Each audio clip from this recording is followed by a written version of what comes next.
बच्चों, आज की वीडियो में हम जानेंगे वाक्य के भेद में अर्थ के आधार पर। वाक्य के भेद अभी पहले वीडियो में हमने देखा था कि रचना के आधार पर वाक्य के 3 भेद, और अब हम देखेंगे कि अर्थ के आधार पर वाक्य के कितने भेद हैं। 8 भेद हैं, जिसमें से आपका है सबसे पहला देखो, विधानवाचक, संदेहवाचक, संकेतवाचक, इच्छावाचक, आज्ञावाचक, निषेधवाचक, प्रश्नवाचक और विस्मयवाचक। 8 प्रकार के हमारे अर्थ के आधार पर वाक्य बनते हैं, जिनमें सबसे पहला है विधानवाचक वाक्य या विधानार्थक कह सकते हैं। तो वह वाक्य जो सकारात्मक हो और साधारण हो और किसी प्रकार की जानकारी देने वाला हो। जैसे हम कहते हैं ना कि राम के पिता का नाम दशरथ है, तो इसमें कोई अन्य अर्थ विशेषण कोई समझाने की कोई ज़रूरत ही नहीं है, सीधे से सीधे हमें इसके अर्थ का पता चल पा रहा है।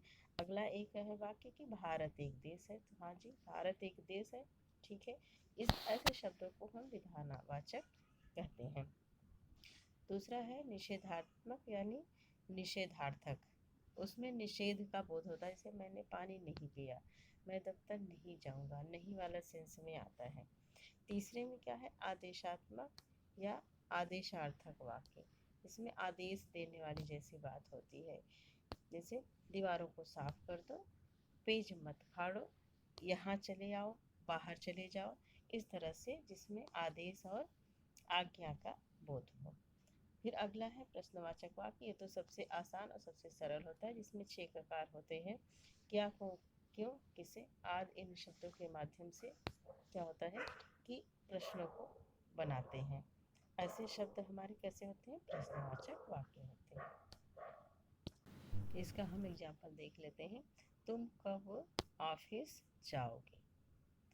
तो जहाँ भी क्यों, किसे, कौन, क्यों, किसे, कौन से हम वाक्य बनाते हैं तो प्रश्नवाचक वाक्य होता है।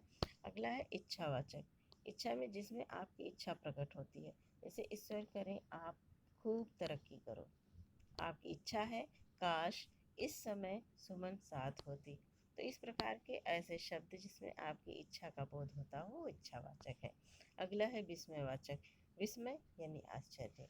इस वाक्य की पहचान है कि वाक्य के प्रारंभ में ही अहो, आहा, अरे, हाय इस प्रकार के शब्द आते हैं, और उन शब्दों के साथ ये वाले जो आप चिन्ह देख पा रहे हो, अरे के बाद ये जो चिन्ह लगा हुआ है, इस चिन्ह का प्रयोग होता है।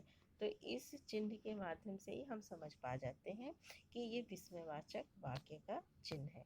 अगला है संदेहवाचक।